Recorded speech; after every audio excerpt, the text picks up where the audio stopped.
ಅಮ್ಮ ಅಮ್ಮ ನೀನು ಹಿಂಗೆ ಯೋಚನೆ ಮಾಡ್ಕೊಂಡು ಕೂತ್ಕೊಂಡ್ರೆ ಹೆಂಗಮ್ಮ? ಅತ್ತೆ ಅತ್ತೆ ಏನವ ಅತ್ತೆ ಯಾಕೆ ಹಿಂಗ್ ಆಡ್ತಿದ್ದೀರಾ? ಊಟ ತಿಂಡಿ ಬಿಟ್ಟು ಯೋಚನೆ ಮಾಡೋಂಥದ್ದು ಏನತ್ತೆ ಆಗಿದೆ ಇವಾಗ? ನನಗಂತೂ ಅರ್ಥ ಆಗ್ತಿಲ್ಲ.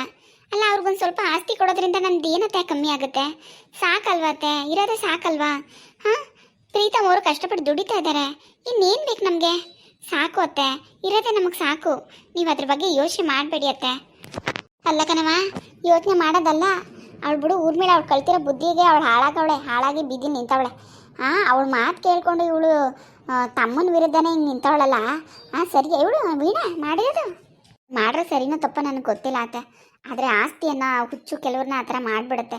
ಪರವಾಗಿಲ್ಲ ಬಿಡಿ, ಅವ್ರು ಚೆನ್ನಾಗಿದ್ರೂ ಆಸ್ತಿ ಬೇಕು ಅಂತ ಕೇಳ್ತಿದ್ದಾಳಲ್ವಾ, ಕೊಡೋಣ. ಬೇರೆ ಯಾರಿಗೂ ಕೊಡ್ತಾ ಇಲ್ಲ ಅಲ್ವಾ, ಈ ಮನೆ ಮಗಳೇ ಅಲ್ವಾ. ಪರವಾಗಿಲ್ಲ ಆತೆ, ನಮಗಿರೋದೇ ಸಾಕು. ನಮ್ಮ ಅಪ್ಪ ಅಮ್ಮನೂ ಚೆನ್ನಾಗೇ ಇದ್ದಾರೆ, ಅವರು ಆಸ್ತಿ ಚೆನ್ನಾಗೇ ಇಟ್ಟಿದ್ದಾರೆ. ನಮಗೆ ಬೇಕು, ನಮ್ಗೆ ಕಷ್ಟ ಇದೆ ಅಂದರೆ ಖಂಡಿತ ನಮಗೂ ಸಹಾಯ ಮಾಡ್ತಾರೆ. ನೀವೇನು ಯೋಚನೆ ಮಾಡಬೇಡಿ ಅತ್ತೆ. ಅಯ್ಯೋ ಬಿಡವ ಬಿಡು, ಅದು ಯಾಕೋ ಕಾಣೆ ನನಗೆ, ಯಾಕೋ ಮನಸ್ಸಿಗೆ ನೆಮ್ಮದಿನೇ ಇಲ್ದಂಗೆ ಆಗ್ಬಿಟ್ಟದೆ ಕಣವ. ಅವಳಿಗೆ ಊರ್ಮಿಳಾ ಅನ್ನೋಳಿಗೆ ನಾವೇ ಕೊಡ್ತೀವಿ ಅಂದ ಕಣವ. ಮದುವೆ ಮುಂಚೆ ಮನೆಯಿಂದ ಆಚೆಗೆ ಹೋದ್ಲಲ್ಲ, ಆಗಲೇ ಹೇಳ್ದು ಎಷ್ಟು ಬೇಕು ಹೇಳು ಕೊಡ್ತೀವಿ. ಒಂದು ಸ್ವಲ್ಪ ತಗೊಂಡು ಹೋಗು, ನಿನ್ನ ಹಂಗೆ ಕಳ್ಸಕ್ಕಿಲ್ಲ ಬರೀ ಕೈಲಿಂದಿದ್ದಕ್ಕೆ. ಬೇಡವೇ ಬೇಡ, ನನಗೆ ಬೇಡ. ನನ್ನ ಅಣ್ಣ ಚೆನ್ನಾಗಿರಲಿ, ನಮ್ಮ ಅಣ್ಣನ ಮಗ ಇರೋನೊಬ್ಬ, ಅವನು ಚೆನ್ನಾಗಿರಲಿ ಅಂತ ಏನೇನೋ ಹೇಳಿದ್ಲು ಕಣವ. ಏನೇನೋ ಹೇಳ್ಬಿಟ್ಟು ಇವತ್ತು ಹಿಂಗೆ ಮಾಡಿದ್ಲಲ್ಲ. ಸರಿ ಅವಳು ಮಾಡಿದ್ದು. ಅವಳು ಮಾಡೋದಲ್ದೆ ನನ್ನ ಮಗಳನ್ನೂ ನಮ್ಮ ವಿರುದ್ಧ ತಂದು ಕಟ್ಬಿಟ್ಲಲ್ಲವ. ನೋಡಿ ಅತ್ತೆ, ಬೇರೆ ಯಾವುದೋ ಮಾತು ಕೇಳ್ಕೊಂಡು ನಾವು ನಿರ್ಧಾರ ತಗೊಳ್ತೀವಿ ಅಂದರೆ ನಮ್ಮ ಬುದ್ಧಿ ಎಲ್ಲೋಗಿದೆ ಅತ್ತೆ. ಅವಳು ಗೊತ್ತಲ್ವಾ ನಿಮ್ಮ ಮಗಳಿಗೆ?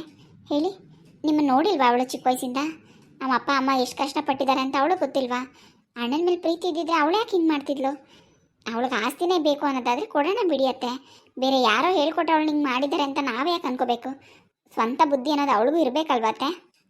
ಅದೇ ಅಪ್ಪ, ಅಮ್ಮ ಬರೀ ಊರ್ಮಿಳ ಅಂತ ಅತ್ತೆಗೆ ಬೈತಾರೆ. ಅತ್ತೆ ಹೇಳ್ಕೊಟ್ಟಿದ್ದಾರೆ ಅಂತ. ಇವಳಿಗೆ ಎಲ್ಲೋಗಿತ್ತಮ್ಮ ಬುದ್ಧಿ? ಅತ್ತೆ 1000 ಹೇಳ್ಕೊಡ್ಲಿ. ನಮ್ಮ ಅಣ್ಣಂಗೆ ಮೋಸ ಮಾಡಬಾರ್ದು ಅನ್ನೋದು ಅವಳಿಗೆ ಬೇಕು ತಾನೆ. ಅಲ್ಲ, ಮೋಸ ಅಂದ್ರೆ ಕೇಳಿ ಬಿಡಮ್ಮ, ಬಂದು ಕೇಳಿದ್ರೆ ಕೊಡ್ತಿರ್ಲಿಲ್ವಾ? ಕೋರ್ಟ್ ಕೇಸ್ ಹಾಕುವಂಥದ್ದು ಏನಾಗಿತ್ತು? ಅವಳು ಬಂದು ಕೇಳಿ ನಾವು ಅವ್ಳಿಗೆ ಏನಾದರೂ ಕೊಡಲ್ಲ ಅಂದಿದ್ರೆ ಹಾಕ್ಲಿ. ಆದರೆ ಈಗ ಕೋರ್ಟ್ ಕೇಸ್ ಹಾಕುವಂಥದ್ದು ನಾವೇನಮ್ಮ ಮಾಡಿದ್ದೋ? ಅದೇ ನನಗೆ ಬೇಜಾರಾಗ್ತಿರೋದಷ್ಟೇ. ನನಗೂ ಅದೇ ಬೇಜಾರು ಕಣಪ್ಪ, ನನಗೂ ಅದೇ ಬೇಜಾರು. ನನಗೆ ಹಿಂಗೆ ಅದೇ ನಾನು ಕೊಡಿ ಅಂತ ಬಂದು ಅವಳು ಕೇಳಿದರೆ ನಾವು ಕೊಡ್ತಿದ್ದಿಲ್ವಾ? ಬೇಕಾದಷ್ಟು ಖರ್ಚು ಮಾಡಿ ಮದುವೆ ಮಾಡಿಲ್ವಾ? ಲಕ್ಷಾಂತರ ರೂಪಾಯಿ ಒಡವೆ ಮಾಡಿಸಿಲ್ವಾ? ಏನು ಬೇಕು ಎಲ್ಲನೂ ಕೇಳಿ ಬಾಣಿತನ, 2 ಮಕ್ಕಳು ಬಾಣಿತನ ಮಾಡಿ ಎಲ್ಲನೂ ಮಾಡಿದ್ರು ಹಿಂಗೆ ಮಾಡಿಬಿಟ್ಲಲ್ಲ. ಅದೇ ನನಗೆ ನೋವಾಯ್ತಾ ಇರೋದು ಮನಸ್ಸಿಗೆ ಕಣಪ್ಪ. ಆಗೋಯ್ತು ಅತ್ತೆ. ಈಗ ಏನು ಮಾಡೋಕ್ಕಾಗೋದಿಲ್ಲ. ಕೋರ್ಟಲ್ಲಿ ವಾದ ಮಾಡೋಣ, ಅವ್ರಿಗೇನು ಸೇರಬೇಕು ಅದು ಕೊಡಲೇಬೇಕು ಅಂದರೆ ಕೊಡೋಣ ಅಷ್ಟೇ. ನೀವು ಯಾಕೆ ಯೋಚನೆ ಮಾಡ್ತೀರಾ ಅದ್ರ ಬಗ್ಗೆ? ನೋಡಿ ಅತ್ತೆ, ನನಗಂತೂ ಈ ದುಡ್ಡು ಆಸ್ತಿಗಿಂತ ನಿಮ್ಮ ಆರೋಗ್ಯ ಮುಖ್ಯ. ನೀವು ಆರೋಗ್ಯವಾಗಿರ್ಬೇಕು, ಅದೇ ಮುಖ್ಯ. ನೀವು ಹಿಂಗೆ 2 ದಿನದಿಂದ ಸರಿಯಾಗಿ ಊಟ ಮಾಡಿದೆ ಯೋಚನೆ ಮಾಡ್ಕೊಂಡು ಕೂತ್ಕೊಂಡ್ರೆ ನಿಮ್ಮ ಹೆಲ್ತ್ ಏನಾಗುತ್ತತ್ತೆ? ನಿಮ್ಮ ಆರೋಗ್ಯ ಏನಾಗುತ್ತತ್ತೆ? ದಯವಿಟ್ಟು ಅರ್ಥ ಮಾಡ್ಕೊಳ್ಳಿ. ಇದನ್ನೆಲ್ಲ ಬಿಟ್ಬಿಡಿ, ಬನ್ನಿ ಊಟ ಮಾಡಿ ಬನ್ನಿ. ನೀವು ಹಿಂಗಿದ್ರೆ ಇವರು ಸರಿಯಾಗಿ ಊಟ ಮಾಡ್ತಿಲ್ಲ, ಪ್ರೀತಮ್ಮ ಅವ್ರವೇ ಮಾವನೂ ಸರಿಯಾಗಿ ಊಟ ಮಾಡ್ತಿಲ್ಲ ಅತ್ತೆ. ನೀವು ಯಾರು ಊಟ ಮಾಡಲಿಲ್ಲ ಅಂದರೆ ನಾನು ಹೇಗೆ ಊಟ ಮಾಡಲಿ ಹೇಳಿ? ಬನ್ನಿ ಅತ್ತೆ ಪ್ಲೀಸ್. ನೀವು ಬೇಡ ಕಣವ, ನಡಿ ಊಟ ಮಾಡಿರಿ ನಡಿ. ನನ್ನಿಂದ ನೀವೆಲ್ಲ ಹಸ್ಕೊಂಡಿರೋದು ನನಗೆ ನೋಡೋಕ್ಕಾಗಿಲ್ಲ ಕಣವ, ನಡಿಯವ. ಅತ್ತೆ, ವೀಣಾ ಹಿಂಗೆ ಆಸ್ತಿ ಕೇಳ್ಬಿಟ್ಲು ಅಂತ ನೀವು ಅವಳ ಮೇಲೆ ಕೋಪ ಮಾಡ್ಕೊಳ್ಳೋದು, ಅವಳಿಗೆ ಮನೆಗೆ ಬರಬಾರ್ದು ಅನ್ನೋದು ದೊಡ್ಡ ತಪ್ಪತ್ತೆ. ಆ ಥರ ಎಲ್ಲ ಮಾಡಬೇಡಿ. ಈಗೇನೋ ಕೇಳಿದಾಳೆ, ಕೋರ್ಟಿಂದ ಏನು ಕೊಡಬೇಕೋ ಅದು ಕೊಡೋಣ. ಅದಕ್ಕೋಸ್ಕರನೇ ಸಂಬಂಧನೇ ಕಳ್ಕೊಳ್ಳೋದು ಬೇಡ ಅತ್ತೆ. ಹೆಣ್ಮಕ್ಳಿಗೆ ಗಂಡನ ಮನೆ ಬಿಟ್ಟರೆ ತವ್ರ ಮನೆಯೇ ತಾನೇ. ತವ್ರ ಮನೆಯವರೇ ಈ ಥರ ದೂರ ಮಾಡಿದ್ರೆ ಎಲ್ಲಿ ಹೋಗ್ತಾರೆ? ಒಂದಲ್ಲ ಒಂದಿನ ಅವಳು ಮಾಡಿದ ತಪ್ಪ ಅವಳಿಗೆ ಅರ್ಥ ಆಗುತ್ತೆ. ನೀವು ಅದನ್ನೇ ಮನಸ್ಸಲ್ಲಿ ಇಟ್ಕೊಂಡು ಅವಳ ಮೇಲೆ ದ್ವೇಷ ಮಾಡೋದು, ಅವಳ ಮೇಲೆ ಕೋಪ ಮಾಡ್ಕೊಳ್ಳೋದು ಅದೆಲ್ಲ ಮಾಡೋಕ್ಕೆ ಹೋಗಬೇಡಿ. ಸುಮ್ಮನಿರು.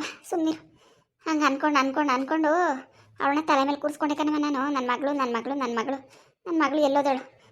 ಎಲ್ಲೋದಳು ಅಪ್ಪನ ಮನೆ ಬಿಟ್ಟು ಎಲ್ಲೋದಳು ಅಂತ ನನ್ನ ಮಗಳು ಅಂತ ಮಾಡಿದೆ. ಅದಕ್ಕೆ ಇವತ್ತು ಅನ್ಭವಿಸ್ತಿರೋದು. ಕೋರ್ಟ್ಗೆ ಹಾಕ್ನಿಲ್ವಳು, ಆಸ್ತಿ ಬೇಕು ಅಂತ. ಅಕ್ಕಪಕ್ಕದವರು ಆಡ್ಕೊಂಡು ನಗಾಡ್ತಾರೆ ಕಣವ, ಹಂಗೆ ಮಾಡಿಬಿಟ್ರು ಇಬ್ಬರು ಸೇರಿಕೊಂಡು. ಅಕ್ಕಪಕ್ಕದವ್ರ ಬಗ್ಗೆ ಯೋಚನೆ ಮಾಡಬೇಡಿ ಅತ್ತೆ. ಅಕ್ಕಪಕ್ಕದವ್ರು ಹೆಂಗಿದ್ರು ಮಾತಾಡ್ತಾರೆ, ಅವ್ರ ಬಗ್ಗೆ ನೀವು ಯಾಕೆ ತಲೆ ಕೆಡ್ಸ್ಕೊತೀರಾ? ಯಾರಾದರೂ ಇಲ್ಲಿ ಬಂದು ಕೇಳಿ, ನಾನು ಸರಿಯಾಗಿ ಹೇಳ್ತೀನಿ. ನೀವು ಯಾಕೆ ಯೋಚನೆ ಮಾಡ್ತೀರಾ? ನೋಡಿ, ನಡೀರಿ, ನೀವು ಊಟ ಮಾಡಿ ಫಸ್ಟು. ಮಾವ ಎಲ್ಲೋದ್ರು? ಮಾವ ಏನವ? ಅಯ್ಯೋ ಸುಸ್ತಾಯ್ತು. ಎಲ್ಲಿ ಹೋಗಿದ್ರಿ ಮಾವ ಈ ಬಿಸಿಲಲ್ಲಿ? ಊಟ ಮಾಡಿ ಬನ್ನಿ. ಅಯ್ಯೋ ಊಟ ಹೋಗವ, ಹೊಟ್ಟೆ ಹಸಕ್ಕಿಲ್ಲ, ಊಟ ತಿನ್ನಬೇಕು. ಏನೂ ಅನ್ಸಕ್ಕಿಲ್ಲ ಕಣವ. ಯಾಕೋ ಮನ್ಸಿಗೆ ಸಮಾಧಾನ ಇಲ್ಲ, ನೆಮ್ಮದಿ ಇಲ್ಲ ಬಿಡು. ಲಾಯರ್ ಮೀಟ್ ಮಾಡ್ಕೊಬರ್ನಿ ಅಂತ ಹೋಗಿದೆ. ಅಲ್ಲಿ ಒಬ್ರು ಲಾಯರ್ ನಮ್ಗೆ ಗೊತ್ತಿರೋರು ಹಿಂಗೆ ಹಾಕ್ಬಿಟ್ಟವ್ರೆ ಅಂದ್ಬಿಟ್ಟು ನೋಟಿಸ್ ತೋರಿಸ್ಬಿಟ್ಟು ಏನು ಅಂತ ಕೇಳ್ಕೊಬರಕ್ಕಂತ ಹೋಗಿದೆ.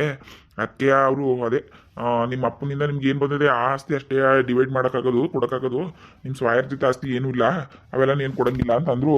ಅದೇ ಹೇಳ್ದೆ ಒಟ್ಟಿನಲ್ಲಿ ನಮ್ಮ ಅಪ್ಪನಿಂದ ನಮಗೆ ಈ ಮನೆ ಒಂದು ಬಂದಿದೆ, 1 ಎಕರೆ ಗದ್ದೆ, ಈ ಮನೇನು ನಾವು ಹಿಂಗೆ ರೆಡಿ ಮಾಡ್ಸ್ಕೊಂಡಿದ್ದೀವಿ ಅಂತೆಲ್ಲ ಹೇಳಿದೆ. ಆಯಿತು ಮಾತಾಡೋಣ ಕೋರ್ಟಲ್ಲಿ, ನೋಡೋಣ ಸುಮ್ಮನಿರಿ ಅಂತ ಹೇಳವ್ರೆ. ಅದನ್ನೇ ಕೇಳ್ಕೊಬರ್ನಿ ಅಂತ ಹೋಗಿದೆ. ಆಯಿತು ಮಾವ, ಅದ್ರ ಬಗ್ಗೆನೇ ಯಾಕೆ ಇಷ್ಟೊಂದು ಒದ್ದಾಡ್ತಿದ್ದೀರಾ ನೀವಿಬ್ರು?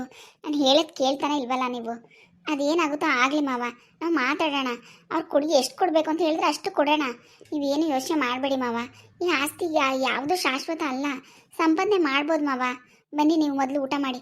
ಅತ್ತೆ ನೆನ್ನೆಯಿಂದನೂ ಸರಿಯಾಗಿ ಊಟ ಮಾಡಿಲ್ಲ, ನೀವು ಊಟ ಮಾಡಿಲ್ಲ. ಈಗ ನೀವಿಬ್ಬರು ಹಿಂಗೆ ವಯಸ್ಸಾಗಿರೋರು ಈ ಥರ ಊಟ ತಿಂಡಿ ಬಿಟ್ಟು ಕೂತ್ಕೊಂಡ್ರೆ ಏನು ಮಾಡೋದು? ಏನಾದರೂ ಹೆಚ್ಚು ಕಮ್ಮಿ ಆದರೆ ಏನು ಮಾಡೋದು ಹೇಳಿ? ನನಗಂತೂ ನಿಮ್ಮ ಆರೋಗ್ಯ ಅಷ್ಟೇ ಮುಖ್ಯ. ಬನ್ನಿ. ನೀನು ಊಟಕ್ಕೆಲ್ಲ ಬಡಿಸ್ತಾ ಇರು, ಕರ್ಕೊಂಡು ಬರ್ತೀವಿ, ಹೋಗಿರು. ಸರಿ ರೀ. ಅಮ್ಮ ಪಾಪ ಅವಳು ಎಷ್ಟೊಂದು ಹೇಳ್ತಾ ಇದ್ದಾಳೆ, ನಿಮಗೋಸ್ಕರ ಎಷ್ಟೊಂದು ಯೋಚನೆ ಮಾಡ್ತಿದ್ದಾಳೆ. ಅವಳೇ ಇಷ್ಟು ನಿರ್ಧಾರ ತಗೊಂಡಿದ್ದಾಳೆ. ಬೇರೆಯವರೆಲ್ಲ ನಾವು ಆಸ್ತಿ ಕೊಡಬೇಕಲ್ಲ ಅಂತ ಯೋಚನೆ ಮಾಡೋರು ಬೇರೆ ಸೊಸೆರಾಗಿದ್ರೆ, ಆದರೆ ಅವಳು ಅದ್ರ ಬಗ್ಗೆ ತಲೆನೇ ಕೆಡ್ಸ್ಕೊತಿಲ್ಲ. ಅವಳು ತಲೆ ಕೆಡ್ಸ್ಕೊತಿರೋದು ನಿಮ್ಮಿಬ್ಬರ ಬಗ್ಗೆ, ನಿಮ್ಮಿಬ್ಬರ ಆರೋಗ್ಯದ ಬಗ್ಗೆ. ಆಸ್ತಿ ಅಂತಸ್ತು ಅವಳು ಹೇಳೋಂಗೆ ಯಾವಾಗ ಬೇಕಾದರೂ ಸಂಪಾದನೆ ಮಾಡ್ಬೋದಮ್ಮ, ಯೋಚನೆ ಮಾಡಬೇಡ ನೀನು. ನಡಿ ಊಟ ಮಾಡು, ನಡಿ ಅಪ್ಪ, ನಡಿಯಪ್ಪ ನಡಿ. ಪಾಪ ಅವು ಹೆಣ್ಣು ಎಷ್ಟೊಂದು ಇದು ಮಾಡ್ತದೆ ನೋಡು. ಹಾಂ, ಮಗಳಿಗೆ ನಮ್ಮ ಮೇಲೆ ಒಂಚೂರು ಕರುಣೆ ಇಲ್ಲ, ಪ್ರೀತಿ ಇಲ್ಲ. ಸೊಸೆಯಾಗಿ ಬಂದವಳು ಎಷ್ಟು ಪ್ರೀತಿ ತೋರಿಸ್ತಾಳೆ ನೋಡಪ್ಪ. ನನ್ನ ಮನೆಗೆ ಸರಿಯಾದ ತಕ್ಕ ಸೊಸೆ ಸಿಕ್ಕಿದ್ಲು, ಮಾತ್ರ ಸರಿಯಾದ ಸೊಸೆ ಸಿಕ್ಕಿದ್ಲು ಕಣಪ್ಪ. ಚಿನ್ನ ಚಿನ್ನ ಕಣಪ್ಪ, ನನ್ನ ಸೊಸೆ ಚಿನ್ನ. ಅದಂತೂ ನಿಜ ಕಣ್ರಿ, ಅದಂತೂ ನಿಜ. ನಮ್ಗೆ ಯಾವುದ್ರಲ್ಲಿ ಸುಖ ನೆಮ್ಮದಿ ಸಿಕ್ತೋ ಇಲ್ವೋ ಗೊತ್ತಿಲ್ಲ, ನನ್ನ ಸೊಸೆ ಮಾತ್ರ ಚಿಂದ ಅಂತವಳು ಸಿಕ್ಕಿದ್ಲು. ನಮಗೆ ಏನು ಯೋಚನೆ ಮಾಡೋಂಗಿಲ್ಲ, ನಡೀರಿ. ಅವಳೇ ಧೈರ್ಯ ಹೇಳ್ತಿಲ್ವ ನಮಗೆ, ಇನ್ನೇನು ಮಾಡೋಕ್ಕೆ ಆಸ್ತಿ ಅಂತಸ್ತು. ನಡೀರಿ, ಚಿಂದ ಅಂತ ಸೊಸೆನೇ ಸಿಕ್ಕವಳೆ, ಅವಳೇ ಸಾಕು. ಇರೋದ್ರಲ್ಲೇ ನನ್ನ ಸೊಸೆನ ನನ್ನ ಮಗನೂ ಚೆನ್ನಾಗಿದ್ರೆ ಅಷ್ಟೇ ಸಾಕು. ನಡೀರಿ. ಹೌದಮ್ಮ, ಇರೋದೇ ಸಾಕು ನಮಗೆ. ಇನ್ನು ಏನಕ್ಕೆ, ಯಾರಿಗೋಸ್ಕರ ಹೇಳು? ನಾವಿನ್ನು 4-5 ಜನ ಗಂಡ್ಮಕ್ಳಿದ್ದೀವ ಹಂಚ್ಕೊಳ್ಳೋಕ್ಕೆ? ಇರೋದು ನನ್ನ ಒಬ್ಬನಿಗೆ ತಾನೇ, ಸಾಕು ಬಾ. ನಾನು ದುಡಿತಾ ಇದ್ದೀನಿ, ಸಂಪಾದನೆ ಮಾಡ್ತೀನಿ, ಯಾಕೆ ಯೋಚನೆ ಮಾಡ್ತೀಯ ನೀನು? ಸಾಕು ಸಾಕು. ಸರಿ ಬನ್ನಿ, ಊಟ ಮಾಡಿರಿ, ನಡಿ. ನಡಿಯಪ್ಪ ಅಮ್ಮ, ನಡಿಯಮ್ಮ. ನಡೀರಿ ನಡೀರಿ, ಬೇಜಾರು ಮಾಡ್ಕೋತದೆ ಬೆಣ್ಣೆ ನಡ್ರಿ. ಬೋ ಆಯ್ತು ಬಾ. ಪ್ರೀತಿಯವರೇ, ತುಂಬ ಗ್ರೇಟ್ ನೀವು. ನಿಮ್ಮಂಥ ಹೆಂಡತಿ ಪಡೆಯೋಕ್ಕೆ ನಾನು ಪುಣ್ಯ ಮಾಡಿರಬೇಕು. ಎಂಥ ಒಳ್ಳೆ ಮನಸ್ಸಿದೆ ರೀ ನಿಮಗೆ, ತುಂಬ ಒಳ್ಳೆ ಮನಸ್ಸಿದೆ ನಿಮಗೆ. ಹಾಯ್ ಫ್ರೆಂಡ್ಸ್, ಎಲ್ಲರೂ ಹೇಗಿದ್ದೀರಾ? ಎಲ್ಲರೂ ಚೆನ್ನಾಗಿದ್ದೀರಾ ಅನ್ಕೋತೀನಿ. ನನ್ನ ವೀಡಿಯೋಸ್ ಎಲ್ಲ ನೋಡ್ತಾ ಇದ್ದೀರಾ, ಸಪೋರ್ಟ್ ಮಾಡ್ತಾ ಇದ್ದೀರಾ, ತುಂಬ ತುಂಬ ಥ್ಯಾಂಕ್ಸ್. ದಯವಿಟ್ಟು ಇದೇ ಥರ ನೋಡಿ ಸಪೋರ್ಟ್ ಮಾಡಿ. ವಿಡಿಯೋ ಇಷ್ಟ ಆದರೆ ಲೈಕ್ ಮಾಡಿ, ಕಮೆಂಟ್ ಮಾಡಿ, ದಯವಿಟ್ಟು ಸಬ್ಸ್ಕ್ರೈಬ್ ಮಾಡಿ. ಯಾರು ಸಬ್ಸ್ಕ್ರೈಬ್ ಮಾಡಿದೆ ವಿಡಿಯೋ ನೋಡ್ತಿದ್ದೀರೋ ದಯವಿಟ್ಟು ಸಬ್ಸ್ಕ್ರೈಬ್ ಮಾಡ್ಕೊಂಡು ನೋಡಿ. Thank you.